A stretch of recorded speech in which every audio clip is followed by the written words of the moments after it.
राजधानी लखनऊ में गरीबों और जरूरतमंदों की सेवा को समर्पित ममता चैरिटेबल ट्रस्ट नर नारायण सेवा लगातार समाज के वंचित वर्गों की मदद कर रहा है। संस्था के संस्थापक एवं भाजपा उपाध्यक्ष राजीव मिश्रा ने एक विशेष बातचीत में बताया कि ट्रस्ट की स्थापना वर्ष 2019 में की गई थी।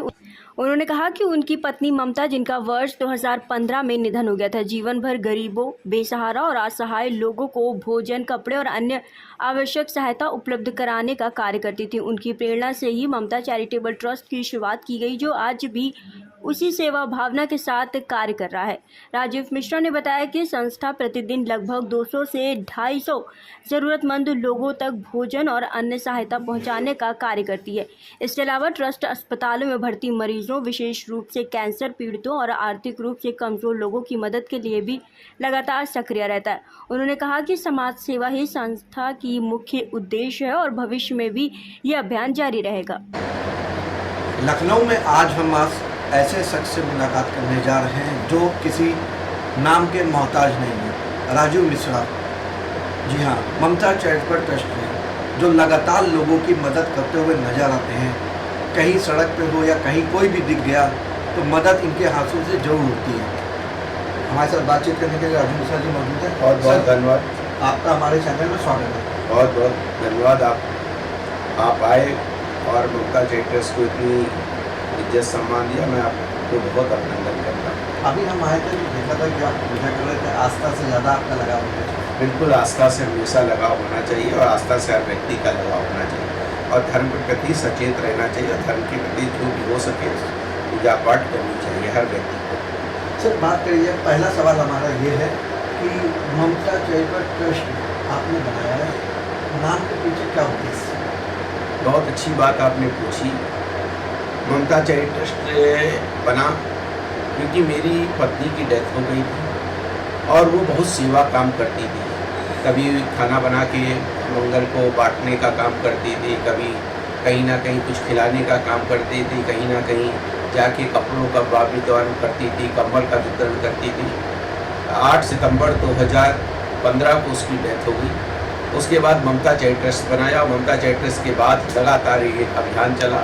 कोविड आया तो 12 लाख आदमियों को राशन देने का काम ममता चैरिटेबल ट्रस्ट ने किया। उसके बाद सेकेंड कोविड आया, 101 दिन का अभियान चालू किया और हर वहाँ पे दवाइयाँ देने का काम किया, भाप वाली मशीन देने का काम किया। बड़े बड़े मेडिकल कॉलेज, पुलिस विभाग, ऐसे ऐसे विभागों को N95 मास्क, सैनिटाइजर, ऐसी चीज़ें देने का काम किया। और सबसे बड़ी बात है कि ममता चैरिटेबल ट्रस्ट ने जो काम किया वो नर सेवा नारायण सेवा का मूल मंत्र लेके चल रही है। और आपने देखा होगी ठंडी ठिठुरती ठंडी में हम लोग कंबल बांटने का काम करते हैं, ट्राईसाइकिल देने का काम करते हैं, वह व्हील चेयर देने का काम करते हैं, बैसाखी देने का काम करते हैं, स्टिक देने का काम करते हैं, 1 लाख चश्मा हर साल बांटने का काम करते हैं, टेस्ट करा के उनको देने का काम करते हैं। उसके बाद ममता चैरिटेबल ट्रस्ट कोई भी बच्चों को शिक्षा भी देने का काम करती है। अगर किसी के पास शिक्षा नहीं है, विद्या फीस नहीं है, तो ममता चैरिटेबल ट्रस्ट भरती है उसको, बच्चों को पढ़ाने का, जो योग्य बच्चे हो तो उनको पढ़ाने का भी काम करती है। ये काम अगर करने का काम प्रेरणा है तो ममता चैरिटेबल ट्रस्ट के वॉलंटियर और हम सब मिलकर काम करते हैं। लॉकडाउन में मैं 2020 से आपकी कवरेज कर रहा हूँ। मैंने देखा है कि जब ऑक्सीजन को लेकर हुआ था तब आपने मशीनें भी काफ़ी बांटी थी। तो इतना लगाव आपको कहाँ से मन में आया कि लोगों के प्रति हम अपनी भावना को देखते चले? लोग जो किसी चीज़ की समस्या है उनका उनको निवारण ही करना है। देखिए, ये चीज़ दृढ़ संकल्प होना चाहिए और ये दृढ़ संकल्प ममता चैरिटेबल ट्रस्ट का है कि अगर ये लगन नहीं है, ये सेवा का काम है। अगर मेरी बहन, मेरी दादी, मेरी नानी, मेरी बुआ, मेरी चाची, मेरी बहन, अगर मेरे दादा दादी अगर कोई बीमार है तो हम लोग, ये मेरा परिवार है पूरा लखनऊ महानगर, और अगर उनको कोई तकलीफ है, भाप वाली मशीन चाहिए थी तो मैंने 80,000 भाप वाली मशीन देने का काम किया। और आपको विश्वास मानिए 6,26,000 व्यक्तियों को घर में दवाइयाँ देने का काम किया, जो कोविड के अंतर्गत देने का काम था। बुस्टेट जो सुइयों का काम करने का था, वो भी हम लोग ने लगवाने का कैंप, बड़े बड़े कैंप लगा के उसमें सुई लगवाने का भी काम किया। ऐसे काम ममता चैरिटेबल ट्रस्ट करती रहती है और करना भी चाहिए। हर व्यक्ति को संस्था बना के अपना सेवा का काम करना चाहिए। सरकार तो करती है, लेकिन संस्थाओं का भी कर्तव्य है कि नागरिकों की सेवा करें। आपका एल्बम भी मैंने देखा था, कि जब से आपने शुरुआत करी है सारी उसमें फोटो आपने बाकायदा लगा रखी है, मतलब किसी चीज़ को आपने उसमें छुपाया नहीं है, सब पूरी पारदर्शिता से सामने दिखाया है। देखिए बिल्कुल, अगर कोई काम किया तो उसको पारदर्शिता से ही दिखाना चाहिए, ईमानदारी से काम करना चाहिए। ईमानदारी जो होगी, सच में आप सेवा का काम करने जा रहे हो तो ईमानदारी बहुत ज़रूरी है। मुझे लगता है कि 99% मुझसे खुश होगा, 1% नहीं खुश होगा, लेकिन मैं 99% के लिए कोई काम नहीं बंद कर सकता। अभी एक व्यक्ति ने कहा कि हमारी एक व्हील चेयर खराब हो गई है, तो मैंने कहा आप ले आओ, मैं उसको ठीक करा देता हूँ। मैंने उसको ठीक कराया। अभी मैंने व्हील चेयरों को बहुत अच्छी देखा, मैंने जो टाई साइकिल दिया था उन्होंने अपना बिजनेस बना लिया। आप जाके देखो, यहीं पे बुलाकी अड्डा चौराहा, हजरतगंज चौराहा जो मधुर मिलन है उसके सामने 3-4 दुकानें, वो दोनों पैर के कटे हैं। कोई मसाला बेच रहा है, कोई चश्मा बेच रहा है, कोई पान उस पे लगा के कर रहा है। एक दुकान बना दी उन्होंने, उनको रोजगार मिल गया है। अगर ये काम अगर मैंने किया तो मुझे बड़ी खुशी होती है अंदर से, और ये सेवा करनी चाहिए, और निश्चित सेवा ही एक जीवन का उपदेश होना चाहिए। आसपास के क्षेत्र में भी हम लोगों ने पूछा था आपके बारे में, तो समझने लगा कि बहुत अच्छे हैं, कार्य सबका पूर्ण होता है, कोई निराश आपके यहाँ से नहीं जाता है। ये भगवान की कृपा है, भगवान का आशीर्वाद है, भगवान प्रभु का आशीर्वाद है कि नर सेवा नारायण सेवा का अच्छे मन से काम करते हैं। और मैं सोचता हूँ कि सुबह जो आए उनका सारों का काम शाम तक हो जाना चाहिए। दूसरे दिन पेंडिंग का काम नहीं रखते हैं, कोई का कागज नहीं रखते, तुरंत फ़ोन करके उनकी समस्या का निस्तारण करते हैं। अगर हॉस्पिटल में भर्ती होना है तो तुरंत हॉस्पिटल में भर्ती कराना है, अगर डायलिसिस कराना है तो तुरंत डायलिसिस कराना है, अगर किसी को मोतियाबिंद का ऑपरेशन है उसका मोतियाबिंद का ऑपरेशन कराने का काम कर। ये काम मुझे बड़ा अच्छा लगता है। देखिए, इस सेवा का काम बहुत कठिन काम है, और सेवा राजनीति से भी कठिन काम अगर कोई है तो सेवा का काम है। और सेवा का काम बहुत ईमानदारी से और बहुत निष्ठा से करना चाहिए। और जिस तरह से ममता चैरिटी ट्रस्ट ने काम करना चालू किया, ममता चैरिटी ट्रस्ट आज पूरे देश में छा गया। ममता चैरिटी ट्रस्ट, आप किसी से पूछे, राजीव मिश्रा को बहुत कम जानते हैं, लेकिन ममता चैरिटी ट्रस्ट को सब जानते हैं। ये काम अगर किसी ने किया, आज मैंने अपनी पत्नी का नाम को बहुत आगे ले गया, क्योंकि उसका मन था कि मैं नर सेवा नारायण सेवा का मूल मंत्र लेके चलूँ। आज मेरे बीच में नहीं है, जहाँ भी होगी वो बड़ी खुश होगी कि मेरे पति मेरे नाम को कितना आगे बढ़ा रहे हैं, और ये जरूर करना चाहिए। उसने सेवा का काम किया था, उसी ने मुझे सिखाया है, तो मैं उसका काम पूरा कर रहा हूँ। अब सर थोड़ा राजनीति में आ जाए, आप राजनीति से भी जुड़े हुए हैं, काफ़ी आपकी राजनीति में चर्चे हैं। अब आप प्रधानमंत्री तक से मुलाकात कर चुके हैं, राष्ट्रपति से मुलाकात हो चुकी है, कैसे देखते हैं? देखिए, मैं छोटा सा एक कार्यकर्ता था, मेरे के अटल जी का कार्यालय खुला बापू भवन के सामने, 13 दिन 13 महीने और 5 साल। वो मुझे लिटिल बॉय के नाम से पुकारते थे और मुझे बहुत प्यार करते थे। मुझे अपनी गोद में बैठा के हवन कराया, और जब मुझे बड़ी खुशी हुई कि मेरे यहाँ जब कार्यालय अटल बिहारी वाजपेयी का था, तो जब मैं चाबी लेके खोला तो उन्होंने मेरी फ़ोटो छपी आउटलुक और माया में। मैं रात भर सोया नहीं कि मेरी आज पेपर में फ़ोटो छपी है, मैगजीन में पीछे फ़ोटो छपी है। बड़ी खुशी होती थी दैनिक जागरण हिंदुस्तान में जब अटल जी के साथ फ़ोटो छपती थी। तो सच में अटल जी ऐसे भावुक आदमी को मैं दिखाया, तो देखिए माया में मेरी फ़ोटो आपके साथ छपी, तो हंसने लगे।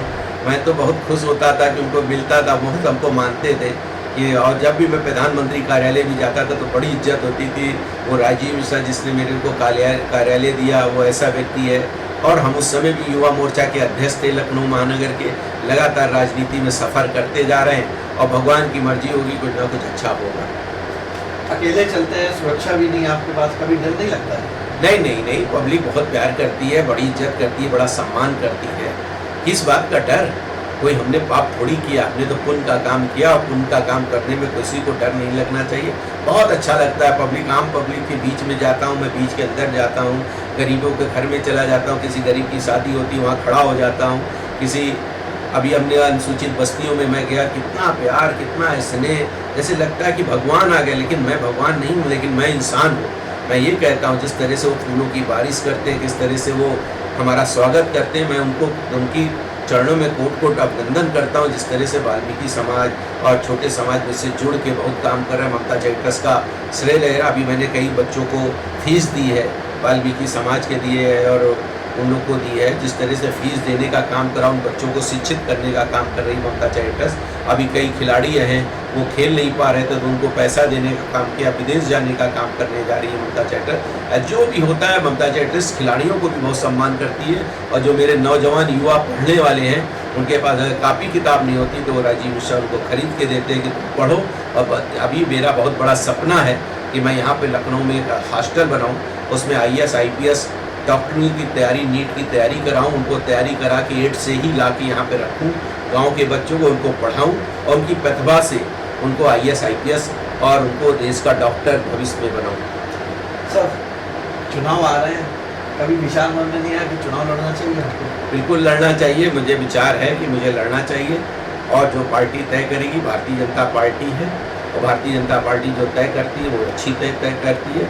एक कोर कमेटी होती है वो जो तय करेगी। अगर मुझे कहेगी कि मैं आपको चुनाव लड़ना तो मैं लड़ूंगा, और लड़के आपके आशीर्वाद से जीत के भी आऊँगा, ये विश्वास दिलाता हूँ आपको। कहीं भी मैं इलाके में, लखनऊ में मैं लोकप्रिय हूँ, और लोकप्रियों की तरह ही मुझे कोई भी सीट पे चुनाव मिलेगा, मैं भारतीय जनता पार्टी को सीट जीत के दूँगा। अच्छा, आपका कभी मैंने देखा फोटो लगी हुई है जिसमें प्रधानमंत्री के साथ आपकी फोटो है, क्या बातचीत होती थी, मुलाकात होती है? देखिए, प्रधानमंत्री जी बहुत भावुक आदमी है। प्रधानमंत्री जी ऐसे देश का जो 1 अरब 40 करोड़ का देश है, जिसमें 80 करोड़ आदमी को राशन देने का काम, वो प्रधानमंत्री आवास देने का काम, आयुष कार्ड देने का काम, और किसान सम्मान निधि, एक किसान अन्नदाता, देश का विधाता, हम सांसद को पेंशन मिलती थी, विधायक को पेंशन मिलती थी, ये प्रधानमंत्री जी हैं जो किसान को भी पेंशन देने का काम करते हैं। ये भावुक आदमी है। ऐसे व्यक्ति देश में नजीर बने हैं आज पूरे विश्व में। अगर वो कह दें कि आज तुम्हें रात में नहीं निकलना है 11 बजे के बाद, तो मैं विश्वास मानता हूँ चाहे कोई दल हो, 1 अरब 40 करोड़ का कोई दल हो, कांग्रेस हो, सपा हो, बसपा हो, कोई दल हो, अगर प्रधानमंत्री ने कह दिया कि 11 बजे नहीं निकलोगे तो उनकी जो नेता होंगे उनकी पत्नियां खींच के रख देंगी, बैठा देंगी कि तुम्हें 11 बजे नहीं जाना। प्रधानमंत्री जो कहा है, ये देश का विश्वास जीतने का काम अगर किसी ने किया है, देश के प्रधानमंत्री नरेंद्र भाई मोदी ने किया है। एक आखिरी सवाल है, बाहर लगातार आपकी भीड़ बढ़ती जा रही है, समय भी थोड़ा कम है हमारे पास, काम क्योंकि आपको मिलना भी है उनसे। लगभग कितने लोग डेली आते होंगे जिनकी समस्याओं का आप समाधान करें? भगवान की कृपा से 250-300 आदमी सुबह आते हैं, 200-250-500 आदमी डेली आते हैं। लेकिन ईश्वर की कृपा है, भगवान का आशीर्वाद है, बड़ों का, नेताओं का भी बड़ा आशीर्वाद है, ये सब हमको काम कर देते हैं। मैं जो भी काम बताता हूँ सब कर देते हैं, चाहे वो IAS हो, चाहे IPS हो, चाहे मुख्यमंत्री जी हो, चाहे वो डिप्टी CM दोनों हो, चाहे वो उत्तर प्रदेश के मंत्री हों, कोई अधिकारी हो, मेरे काम को कोई मना नहीं करता। मेरे काम को ये जानता है कि सेवा का काम है। राजीव मिश्रा कोई काम लाएंगे तो सेवा का काम होगा, और उस सेवा का काम सभी मिलके करते हैं। उत्तर प्रदेश में मुख्यमंत्री योगी आदित्यनाथ है, आपकी बराबर मुलाकात हुआ करती है, उन्होंने क्या बात हुई, कभी कुछ आपसे कहा है कि आगे बढ़ो या चुनाव लड़ना हो या कुछ? देखिए, 26 करोड़ का विश्वास जीता है योगी आदित्यनाथ, और आज हम चैलेंज के साथ कह रहे हैं, आप विश्वास के साथ कह रहा हूँ, डंके की चोट पे कह रहा हूँ कि 2027 में भारतीय जनता पार्टी की सरकार बनेगी। एक ईमानदार, एक सन्यासी मुख्यमंत्री उत्तर प्रदेश में है, और जिस तरह से वो काम करते 24 घंटे में 18 घंटे अगर कोई काम करता है तो योगी आदित्यनाथ जी करते हैं, महाराज जी करते हैं। और जिस तरह से प्रशासन को चलाने की क्षमता है उनकी, जिस तरह से वो लोग और नीचे तक जाने की क्षमता, उनको एक एक विधानसभा के बारे में नॉलेज है, तो वो योगी आदित्यनाथ जी हैं। और सच में हमारे प्रदेश के अध्यक्ष पंकज चौधरी जी ने भी बहुत काम किया है, जब से संगठन में आए हैं बहुत काम कर रहे हैं। निश्चित हम कर रहे हैं, और संगठन की धुरी अगर कोई है तो धर्मपाल जी हैं जो हमारे प्रदेश के महामंत्री संगठन है, उन्होंने भी बहुत काम किया। संगठन मेरा नीचे तक, बूथों तक उतर गया है। आज हम चुनाव करें तो 1,67,000 बूथ है, हमारे पास मंडल हैं, मेरे पास सेक्टर है, मेरे पास संयोजक है। मेरी भारतीय जनता पार्टी इस तरह से स्ट्रांग है कि 2027 कल चुनाव हो तो भारतीय जनता पार्टी 27 में कल चुनाव होगा तो कार्यकर्ता इतनी मजबूती से लड़ने के लिए तैयार हैं कि 2027 भारतीय जनता पार्टी के पक्ष में होने वाला है। अखिलेश यादव की बात करी जाए, मुख्यमंत्री ने कहा था कि अगर कोई भी गुनाह करेगा तो अगले चौराहे पे यमराज भी होगा, लेकिन अखिलेश यादव सवाल एनकाउंटर पर उठा रहे हैं। देखिए, इनकाउंटर पर उठाएं चाहे कुछ करें, अब उनके राज में दंगा होता तो उनके राज में लूट होती थी, उनके राज में जमीन कब्जा होती थी। आज कोई माई का लाल ये नहीं कह सकता है कि किसी की हत्या हो गई तो दूसरे दिन उसको यमराज मिलता है, उसकी भी बॉडी वहीं पे मिलती है। ये काम अगर कोई करता है तो योगी आदित्यनाथ करते हैं। और योगी आदित्यनाथ ने इतना दहशत है कि अगर कोई अपराधी उत्तर प्रदेश छोड़कर बाहर चले गए हैं, कई अपराधी तो उत्तर प्रदेश की सीमा लांघते नहीं है, और जो अपराधी सीमा लांघते हैं तो उनको यमराज जरूर मिलता है। ये योगी आदित्यनाथ का विश्वास है। और जिस तरह से उन्होंने कार्रवाई करने का दृढ़ संकल्प लिया कि बुलडोजर चलाने का, आज पूरे उत्तर प्रदेश नहीं पूरे भारतवर्ष में बुलडोजर वाले बाबा जी के नाम से प्रसिद्ध है। और प्रशासन की क्षमता अगर किसी की है तो उत्तर प्रदेश में योगी आदित्यनाथ की है। जिस तरह से वो टाइट के प्रशासन रखते हैं, और बिल्कुल विश्वास मानिए जिस तरह से 2027 का उन्होंने खाका खींचा है, निश्चित 2027 में भारतीय जनता पार्टी की सरकार बनने जा रही है। राजनीति उत्तर प्रदेश की है तो अखिलेश यादव की बात तो जरूर होती है। पीडीए को कैसे देखते हैं? वो लगातार कहते पीडीए हमारा आगे बढ़ रहा है। देखिए मुंगेरी लाल के हसीन सपने तो सब देख लेते हैं, और वो देखना भी चाहिए उनको। उन्होंने भी देखा भी है सपना, क्या देखा है। पश्चिम बंगाल का भी देख लिया उन्होंने सपना। गए थे मिलने कि कैसे हारी है, तो वो भी सुन के आए कि कैसे हारी है, उस तरह से और खाका खींच रहे। लेकिन आपको विश्वास मानिए, पीडीए हो चाहे जो हो, भारतीय जनता पार्टी के कार्यकर्ता, तो ये 26 करोड़ की जनता भारतीय जनता पार्टी के पक्ष में वोट डालने जा रही है। आप जनता के बीच में जाइए, गांव के बीच में जाइए। कहते हैं ऐसा प्रशासन पहली बार हमने देखा है, और अब की बार हैट्रिक मारने जा रहे हैं। तीसरी बार योगी आदित्यनाथ जी 2027 में आने जा रहे हैं। तो हमारे साथ बातचीत करने के लिए राजू मिश्रा सीजे, जिन्होंने बताया 2027 में तीसरी बार मुख्यमंत्री योगी आदित्यनाथ बनेंगे। फिलहाल लखनऊ से मैं निखिल रस्तोगी, कैमरामैन अमनीश के साथ, इंडिया 24/7 लाइव टीवी।